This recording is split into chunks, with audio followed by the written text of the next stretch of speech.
What if the last promise you ever made was one you could never keep? I promise I'll come back for you.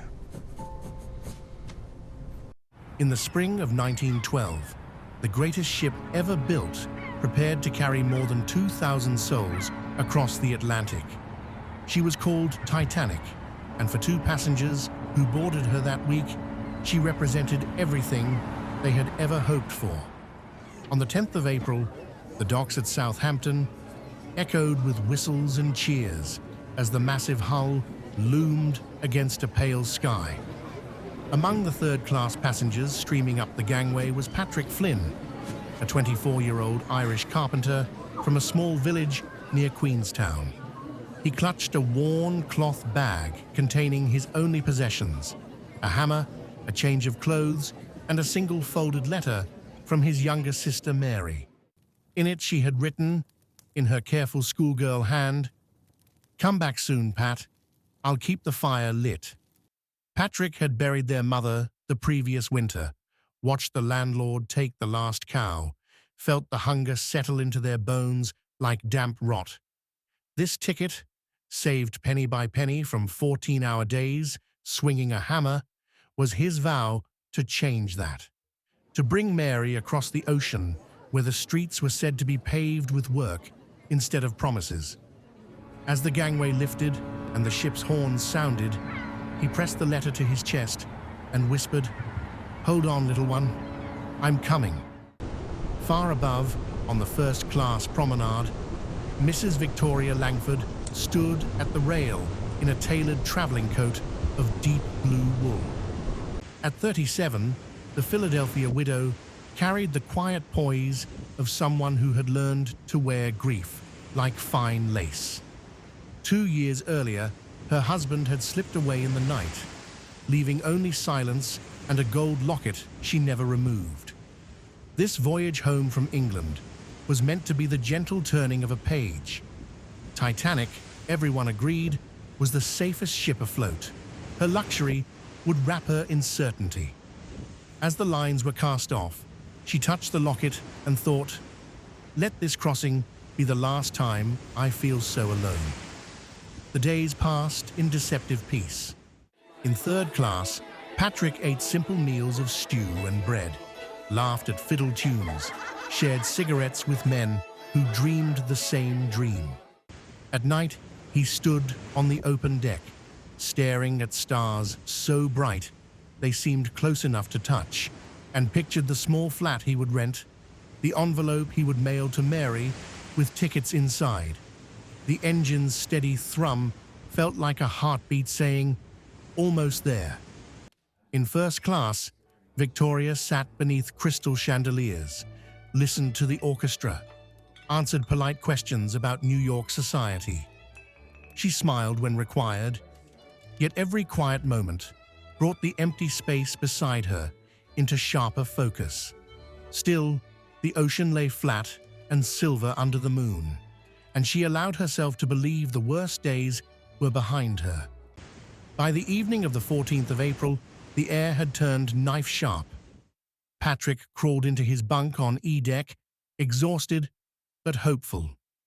Victoria read by lamplight in the first-class lounge until the clock neared 11. On the bridge, Captain Edward Smith reviewed the ice warnings that had arrived one after another. The sea was glassy, the night clear. He thought of the company's pride in swift passages, of the reputation he had built over 40 years at sea. "We have lookouts posted," he told himself. "She is built to withstand far worse." He gave the order to maintain course and speed. At 11:40, a long, grinding shudder ran through the ship.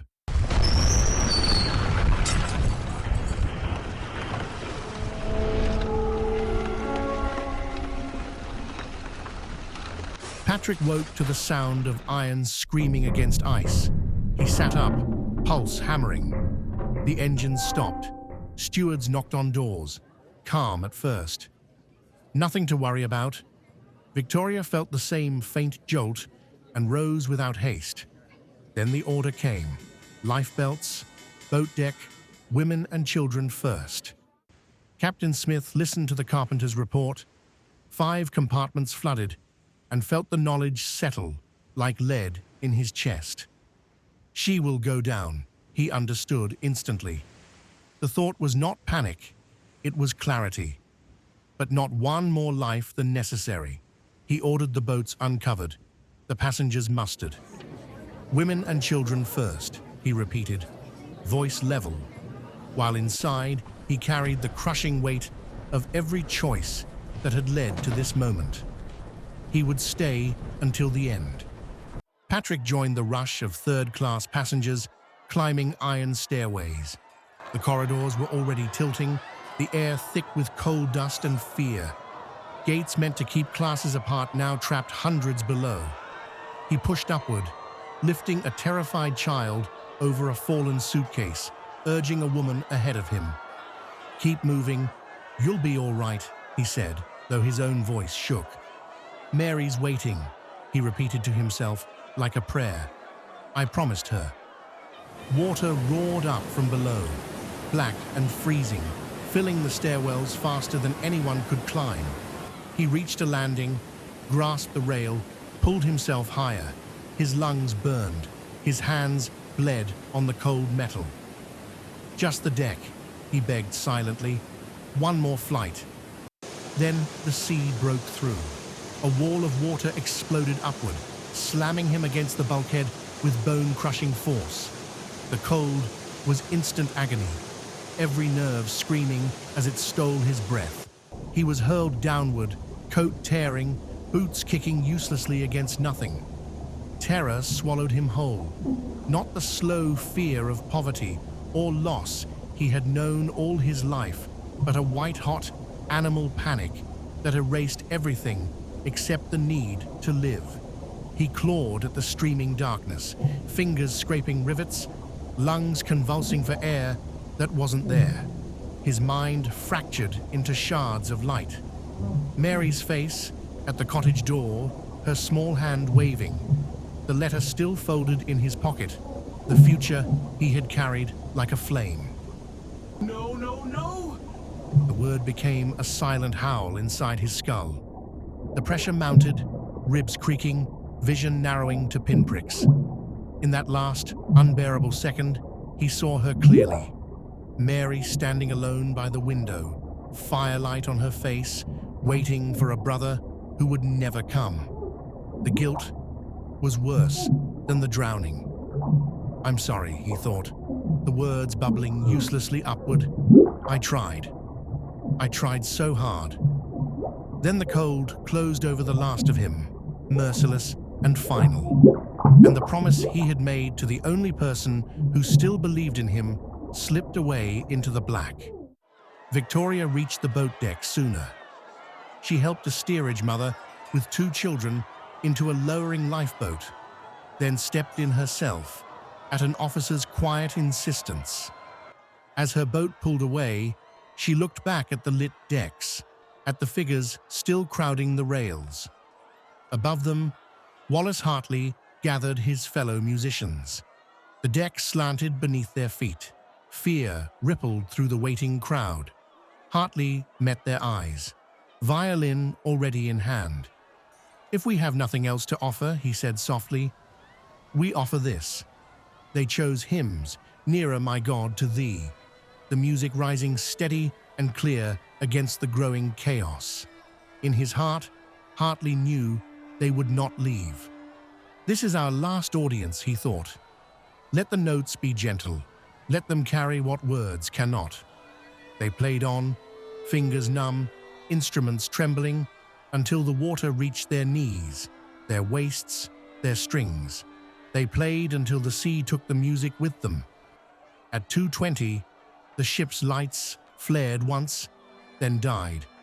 The hull groaned and split. The stern reared skyward and slid under. The cries that followed across the freezing water pierced the night like shards of glass. Dawn brought Carpathia. Victoria was pulled aboard, wrapped in blankets, silent. She reached New York 4 days later, the locket heavy against her skin, the skyline strange and hollow.